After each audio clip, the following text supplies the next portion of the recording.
Good morning and welcome to Monday Morning Writing. What you want to do is you want to open up your 2017 New York State ELA Book 3.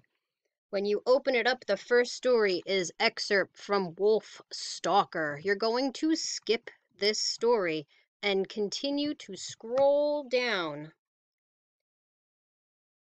past the first story.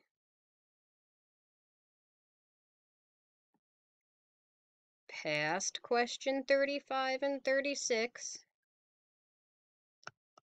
and stop when you come to Excerpt from Double Dutch, a celebration of jump rope, rhyme, and sisterhood by Veronica Chambers. This is the story that we are going to be working on today. So if you happen to have this printed out, that's great. You can go get yourself a pencil, a colored pencil, a highlighter, a marker, something so that we can write on this story. If you do not, and you're in the PDF like I am, you can go to the top of your page. It should say Add Notes. I'm going to click that. I'm going to choose my marker. I'm going to choose my marker color. And now I can write directly on the document for you guys. Hi. Okay, I'm just going to erase that now. All right, ready? Here we go. I've got my marker all set up, and I'm going to read my story. It says directions. Read the article, then answer questions 37 and 38. Now, what was one of those strategies that I really like to do before reading our story? Think about it for a second. Oh, I remember. I like to pre-read the questions so that I know what I'm looking for before I start to read the story. So I'm going to scroll down to questions 37 and 38 because that's what you're working on for classwork today. 37 is asking us to look in paragraph 3. What does "at first Tahira was stumped" mean? Okay, so I'm going to remember that in paragraph 3, I'm looking for that quote. In question 38, it asks us, what did Tahira think about the sport of double dutch as an adult? Okay, so I'll keep that in the back of my mind also. I'll try to remember as I'm reading that I should be looking for something about double dutch as an adult for our character. So I'm going to scroll back up to our story, and now I'm going to begin to read. But I'm going to keep all of my other strategies. I'm reading, I'm underlining, I'm circling what I don't understand. Maybe I'm making notes in the margin so that I can come back to this information. Ready?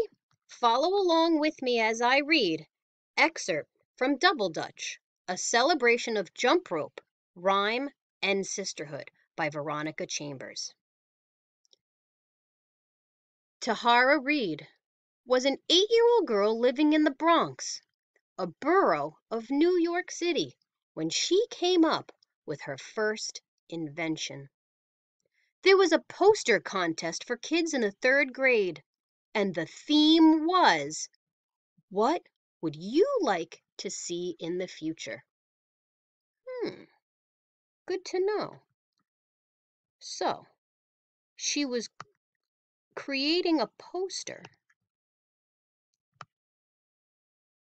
with the theme, "What would you like to see in the future?"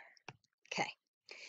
It was the year of the Space Shuttle Challenger was launched, and almost everyone drew pictures of astronauts, rockets, or people who lived on the moon. But Tahara thought an invention should be practical. I think so too, as well as imaginative. Although she was just a little girl, she had already grasped the credo of history's finest inventors. Okay, so hold on a second. She thinks an invention should be practical, which means you can use it in your life and it makes sense. But it also should be imaginative. I know the word imagine is in imagination, so maybe she thinks that the invention should make sense, but you should also have a little bit of creativity. But then we get to this word, credo. I'm very confused by this credo. Although she was a little girl, she had already grasped the credo of history's finest inventors. I'm still not really sure what this word means based on my context clues, but I think it could mean something that she already knew the important parts of an invention, because they talk about her being practical and having imagination and already knowing about history's finest inventors. So let's keep going. I'm going to take a minute and I'm going to look at this picture too. Look at this. They're playing in the street. There's lots of kids. It definitely looks like an urban environment, so they would have been in Brooklyn. It's too bad we can't go outside and play like this now.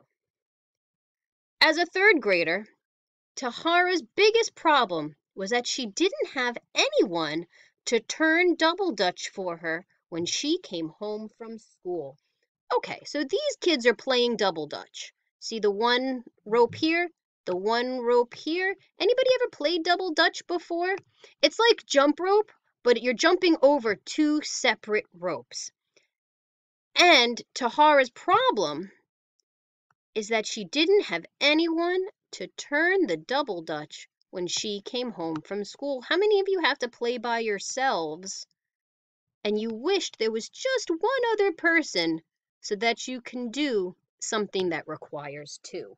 Sounds like this is Tahara's problem. Before, in between and after classes, she could jump whenever she wanted, surrounded by girls who loved to turn and jump. But in her neighborhood, however, there weren't any kids her age, and Tahara couldn't jump double dutch alone. She came up with the idea for a machine that would turn the ropes for you. Oh, so she came up with an invention. I'm going to write invention here.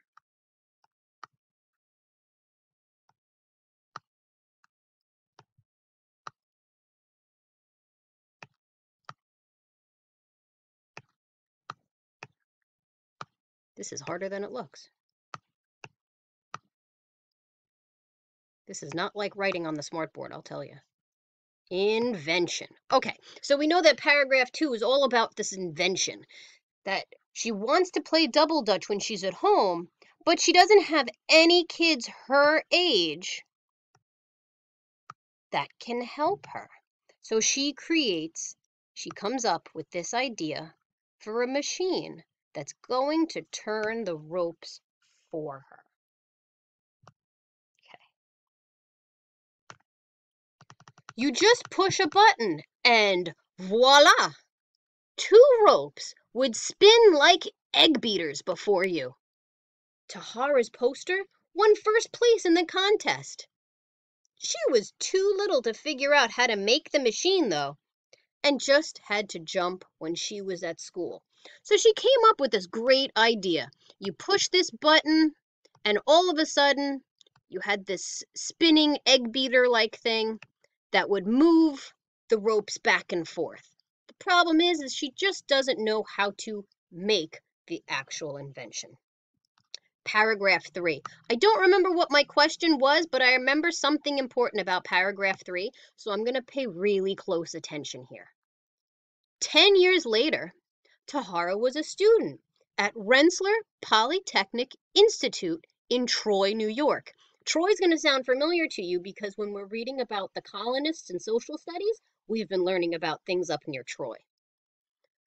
So she's studying mechanical engineering. Sounds like Tahara's really smart. In one of her first design courses, she was again presented with an inventing problem. Okay, so hold on. We're talking 10 years later. She's studying mechanical engineering, people who create things to solve problems.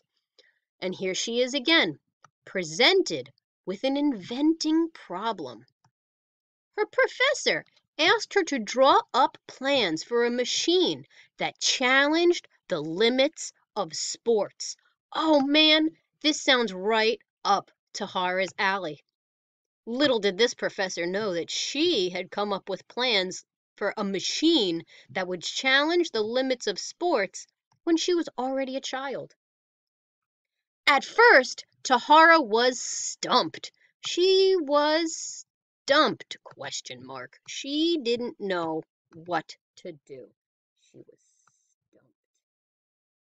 She kept thinking about traditional games, like football and basketball, and she came up with nothing at all.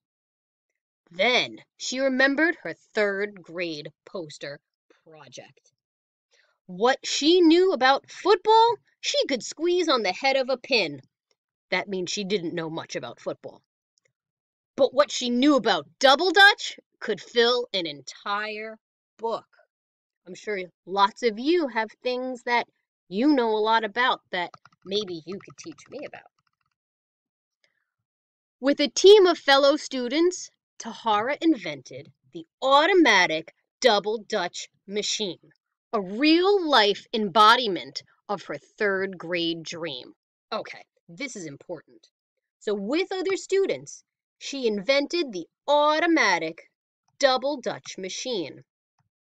But then it says it's a real-life embodiment. This is a really big word. So I'm going to have to use my context clues here. I see the word body in it, so maybe it has something to do with somebody's body. I know that the prefix em means inside. So it's inside a body. This is really confusing. A real life embodiment.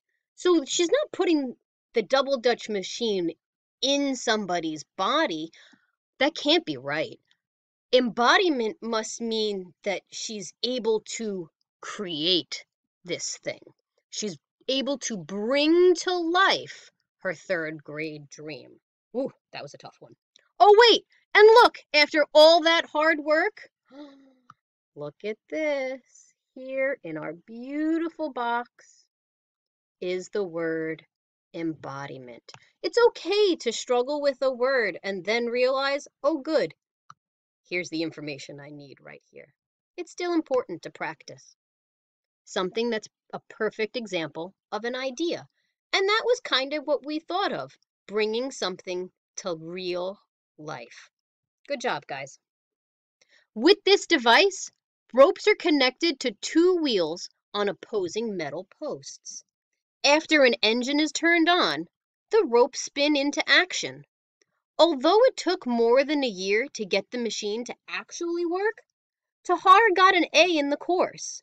And even better, her device had been exhibited at museums such as the Smithsonian Institution and featured in newspapers and on television shows across the country. Wow, she got a lot of attention for this. She even holds a patent for her invention. If you go to the U.S. Patent Office in Washington, D.C., you can find her name in the registry. Tahara Reid, inventor of the automatic double dutch device. How cool would that be to be able to have a patent, which is how you protect the things that you create, and to see your name on a list in Washington, D.C. that you are a real life inventor. That's really cool. It's a lot of underlining. So I'm just going to star off this paragraph because I know it's important and I should come back to it. To this day, the thought makes her dreamy. Everyone paid attention, she says. I remember thinking, this is a historic moment. No one's ever jumped double dutch without turners before. I'm so excited for her. Even now that she's grown up, Tahara still loves to stop and watch when the girls in her old neighborhood are playing double dutch. It's like a sorority. Oh, anybody know what a sorority is? A sorority is a club of females. Just girls. Sorry, boys. Yours is a fraternity. You're sisters in this love of double dutch. When you get together, there's no pretenses or barriers. You all share these happy memories of being girls in ropes. I don't know what pretenses means, but I know barriers are things that hold you back. And here she is talking about happy memories, so pretenses must mean something that you have that's not good.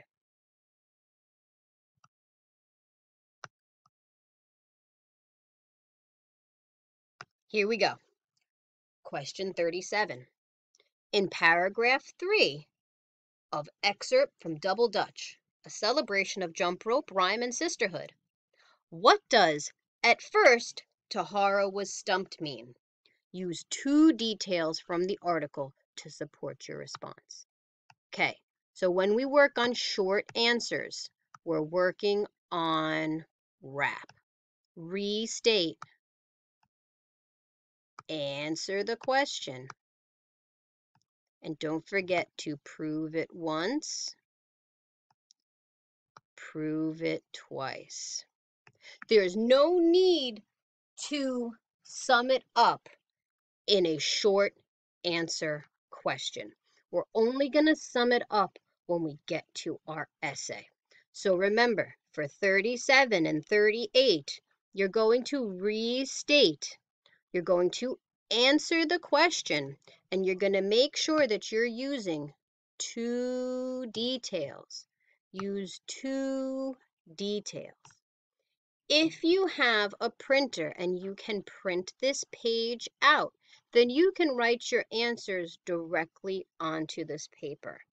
If you cannot, you can write your answers onto a loose leaf paper or any other paper that you have around your house. You could also go into Microsoft Word. You can write out your questions and begin to type out your answers. Oops. You can choose to save this document and email it back to me for classwork and homework and house point credit, or you can take a picture of it and email the picture to me. Tonight for homework, you're going to go onto noredink.com and you're going to start your diagnostic assessment. That's due Wednesday.